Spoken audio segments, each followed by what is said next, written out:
जिस गौमूत्र को आप साधारण समझते हैं, क्या आप जानते हैं कि वो लिक्विड गोल्ड है? जी हाँ, यदि इसका सही इस्तेमाल किया जाए तो गौमूत्र आपकी फसल के लिए, आपके खेत के लिए एक लिक्विड गोल्ड बन सकता है, लेकिन इसका सही इस्तेमाल किया तो। यदि आपने इसका गलत इस्तेमाल या इसका जो डोज है उसमें कुछ गलती की इस्तेमाल करने में, तो वो आपकी फसल को जला भी सकता है। तो गौमूत्र का पूरा क्या यूज है, उसको कितना इस्तेमाल करना चाहिए, वो हम पूरा इस वीडियो में आगे देखेंगे। तो वीडियो को बीच में मत छोड़िएगा, अंत तक पूरा देखिए। तो किसान भाइयों, आइए गौमूत्र का सही इस्तेमाल कैसे किया जाए वो अब आगे के वीडियो में पूरा समझते हैं। किसान भाइयों, ये गौमूत्र जो है वो बिल्कुल कोई साधारण चीज नहीं है, और ये सिर्फ और सिर्फ केवल श्रद्धा का विषय भी नहीं है। गौमूत्र एक वैज्ञानिक तौर पे देखा जाए तो बहुत ही जबरदस्त चीज है, इसीलिए तो इसे लिक्विड गोल्ड कहा गया है। वो हमारी खेती के लिए, हमारी मिट्टी के लिए और फसल के लिए बहुत ही आशीर्वाद रूप है। क्यों? क्योंकि उसके अंदर बहुत सारे मुख्य तत्व और सूक्ष्म तत्व मौजूद है। जैसे कि आप देखें तो नाइट्रोजन उसके अंदर आ जाता है, फास्फोरस गौमूत्र में है, पोटाश भी गौमूत्र में है। इसके साथ में जो बहुत ही जरूरी ऐसा जो तत्व है सल्फर, वो भी गौमूत्र के अंदर मौजूद है। इसके अलावा कैल्शियम और मैग्नीशियम तत्व भी गौमूत्र में मिलते हैं। अब हम आगे देखते हैं तो जो नाइट्रोजन है उसका क्या इस्तेमाल है। तो नाइट्रोजन से जो हमारी फसल है उसकी ग्रोथ बहुत ही बढ़िया और अच्छी होती है। जो फास्फोरस है उसका मुख्य काम क्या है, तो रूट का डेवलपमेंट और उसका ग्रोथ, वो काम फास्फोरस का है। जो फ्रूट्स और फ्लावर होते हैं उसको अच्छी तरह से क्वालिटी वाले बनाने के लिए जो पोटाश जरूरी है वो भी गौमूत्र के अंदर मौजूद है। और हम बार बार हमारे वीडियो में बताते हैं कि सल्फर की डेफिशिएंसी आज की तारीख में पूरी भारत की सॉइल में है। तो सल्फर का बहुत बड़ा रोल प्रोटीन डेवलपमेंट में भी है, साथ में जमीन को अच्छी करने के लिए भी सल्फर चाहिए। और जो तिलहनी फसलें हैं या दलहनी फसलें हैं उसके अंदर भी उसका बहुत बड़ा रोल है। ऐसा जो सल्फर है वो भी गौमूत्र में मौजूद है। इसके अलावा जो हमारी सॉइल हेल्थ के लिए जरूरी है, ऐसे कैल्शियम और मैग्नीशियम, ये दोनों तत्व भी गौमूत्र के अंदर मौजूद है। इसके अलावा जो हमारी भूमि के अंदर माइक्रो ऑर्गेनिज्म को जिंदा रखने के लिए और माइक्रो ऑर्गेनिज्म है उसकी एक्टिविटी बढ़ाने के लिए जो एंजाइम्स चाहिए वो भी उसके अंदर बहुत अच्छी मात्रा में मिल जाते हैं। साथ में बेनिफिशियल जो बैक्टीरिया होते हैं, मतलब जो हमारी भूमि को एक्टिव रखते हैं, जिंदा रखते हैं और हमारी फसल को अच्छी तरह से ग्रोथ करने के लिए जो जरूरी है, ऐसे बैक्टीरिया भी गौमूत्र के अंदर मौजूद है।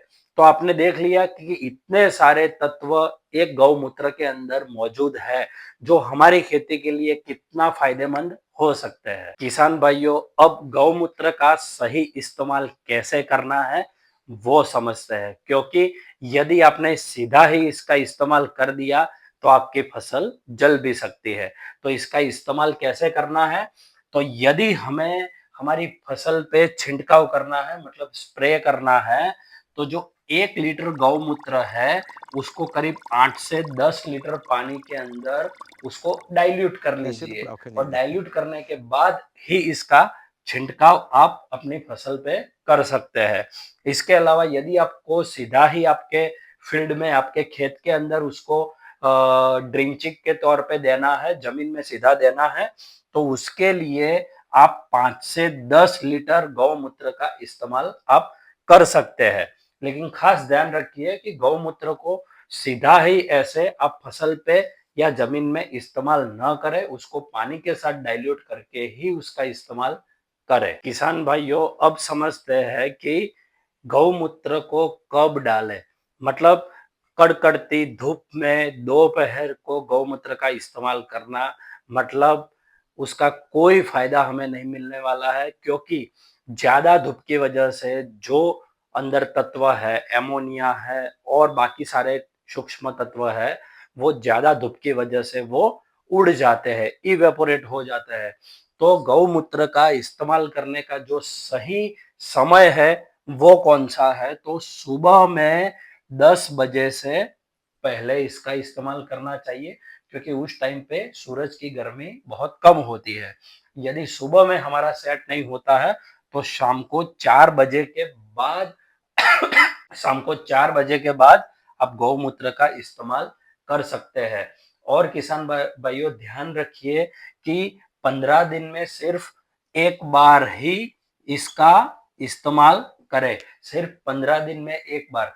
ऐसा ना हो कि आपने एक बार डाल दिया और 3-4 दिन के बाद फिर से आपने छिड़काव कर दिया, तो ये बहुत गलत हो जाता है। 15 दिन में सिर्फ एक बार इस्तेमाल करें, क्योंकि ज्यादा इसका इस्तेमाल करने से, मतलब 1-2 दिन के बाद तुरंत इस्तेमाल करने से हमारी जो मिट्टी है उसका पीएच लेवल जो होता है, पीएच लेवल वो भी बहुत गड़बड़ा जाता है। यदि हम सीधा ही इस्तेमाल कर ले तो हमारी पत्तियां भी खराब हो जाती है, जल जाती है। इसलिए ये टाइमिंग बहुत इंपॉर्टेंट है, साथ में उसको कितने दिन के बाद देना है वो भी बहुत इंपॉर्टेंट है। 15 दिन के बाद ही उसका इस्तेमाल करिए, मतलब महीने में आप 2 बार ही इसका इस्तेमाल कर सकते हैं, तो अच्छी तरह से आपको सही और अच्छा रिजल्ट मिलेगा। तो अब बात करते हैं गौमूत्र के जो जबरदस्त फायदे हैं उसके बारे में। तो जो गौमूत्र है उससे क्या क्या फायदे होते हैं? तो एक तो सॉइल की फर्टिलिटी बढ़ाता है।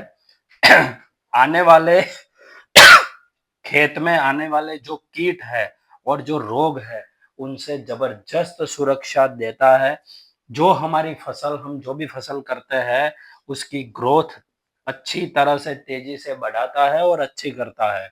साथ में जो रासायनिक खाद का, केमिकल फर्टिलाइजर का हम जो इस्तेमाल करते हैं उसको बहुत कम कर देता है, मतलब उसकी इससे ही अच्छा पोषण हमारी फसल को मिलता है। तो हमारा जो रासायनिक खाद का इस्तेमाल वो धीरे धीरे करके कम हो जाता है और उसकी कॉस्टिंग भी हमारी बचती है। साथ में जो हमें उत्पादन मिलता है वो बहुत ही बढ़िया, ज्यादा और क्वालिटी वाला उत्पादन भी हमें मिलता है। मतलब ये जो गौमूत्र है वो बिल्कुल लो कॉस्ट नेचुरल सॉल्यूशन है किसान भाइयों। तो ये सारी बातें हमने जो आपको बताई, तो गौमूत्र का अच्छी तरह से सही तरीके से यदि हमने इस्तेमाल कर लिया तो इसका हम बेनिफिट भी ले सकते हैं, लेकिन उसको इस्तेमाल करने में हमने यदि गलती की तो वो हमारी फसल को खराब भी कर सकता है। तो किसान भाइयों, गौमूत्र का इस्तेमाल कीजिए, भरपूर कीजिए, लेकिन सही मात्रा में और सही टाइमिंग के साथ कीजिए। किसान भाइयों, यदि आपको ये हमारी वीडियो अच्छी लगी हो तो वीडियो को लाइक कर दीजिए, ज्यादा से ज्यादा लाइक कर दीजिए और अपने किसान भाइयों के साथ इस वीडियो को सबसे ज्यादा शेयर कीजिए। और ऐसे ही खेती से जुड़ी नई और तकनीकी बातें जानने के लिए हमारी चैनल थ्राइविंग एग्री 24 को सब्सक्राइब जरूर कर लीजिए, क्योंकि आप सब्सक्राइब करते हैं उससे हमारा हौसला बढ़ता है। धन्यवाद। जय जवान, जय किसान।